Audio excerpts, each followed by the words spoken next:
नमस्कार दोस्तों, स्वागत है आपका हमारी खास रिपोर्ट में। आज हम बात करेंगे मध्य प्रदेश के सीहोर में हुए कुबेरेश्वर धाम हादसे की, जिसने एक बार फिर धार्मिक आयोजनों में भीड़ प्रबंधन की गंभीर चुनौतियों को उजागर किया है। मध्य प्रदेश के सीहोर में स्थित कुबेरेश्वर धाम में 5 अगस्त 2025 को एक दुखद घटना घटी। पंडित प्रदीप मिश्रा की कांवड़ यात्रा से ठीक एक दिन पहले धाम पर हजारों श्रद्धालु उमड़ पड़े थे।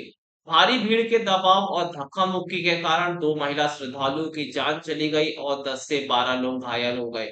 घायलों को अस्पताल पहुंचाने में भी 1.5 घंटे का समय लगा, क्योंकि धाम के आसपास भारी भीड़। यह घटना इसलिए भी चिंताजनक है क्योंकि फरवरी 2023 में इसी धाम में रुद्राक्ष वितरण के दौरान भी भगदड़ मची थी, जिसमें एक महिला और एक 3 साल के बच्चे की मौत हुई थी। इससे साफ है कि पिछली घटनाओं से कोई सबक नहीं सीखा गया। इस हादसे के पीछे भीड़ प्रबंधन में कई बड़ी विफलताएं सामने आई है। जैसे आयोजकों ने सिर्फ 4,000 से अधिक लोगों के ठहरने की व्यवस्था का दावा किया था, जबकि घटना के समय लगभग 5 लाख लोग मौजूद थे।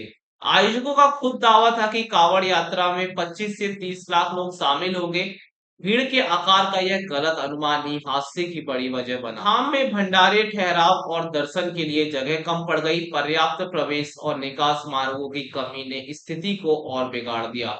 एसपी दीपक शुक्ला के अनुसार यातायात डायवर्जन और पार्किंग प्लानिंग 5 अगस्त की रात 12 बजे से लागू होना था, लेकिन हादसे के समय तक ये शुरू नहीं हुआ था। प्रशासन ने अलर्ट रहने का दावा किया था, लेकिन व्यवस्थाएं चरमरा गई। धार्मिक आयोजनों में श्रद्धालु अक्सर आगे बढ़ने की होड़ में धक्का मुक्की करने लगते हैं। अफवाहें भी भगदड़ का कारण बन सकती है, जैसा कि 2008 में नैनी देवी मंदिर में हुआ था। भारत में धार्मिक आयोजनों में भगदड़ कोई नई बात नहीं है। आंकड़ों के मुताबिक देश में हुई सभी भगदड़ों में से 79% धार्मिक आयोजनों में हुई है।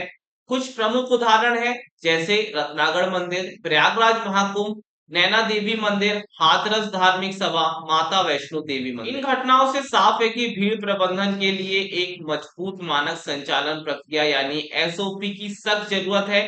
विशेषज्ञ भी मानते हैं कि पारंपरिक तरीके अब पर्याप्त नहीं है।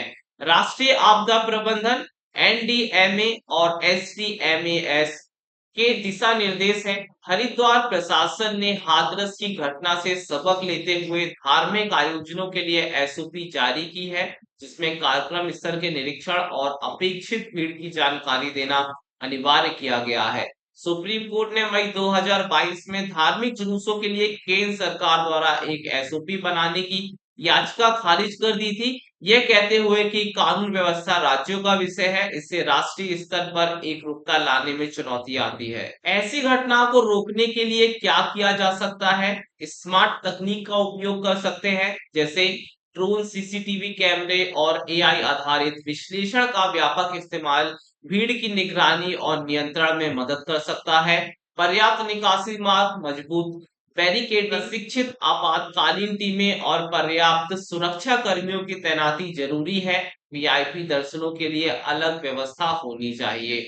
आयोजकों को सुरक्षा उपायों के लिए कानूनी रूप से जिम्मेदार ठहराया जाना चाहिए। पिछली घटनाओं से सबक लेकर नई रणनीति बनाना और प्रभावी ढंग से लागू करना आवश्यक है। लोगों को सुरक्षा निर्देशों, आपातकालीन मार्गों और अफवाहों से बचने के बारे में जागरूक करना चाहिए। सुप्रीम कोर्ट के फैसले के बावजूद एक राष्ट्रीय मॉडल एसओपी विकसित करना महत्वपूर्ण है, जिसे राज्य अपनी स्थानीय परिस्थितियों के अनुसार अनुकूल कर सकता है।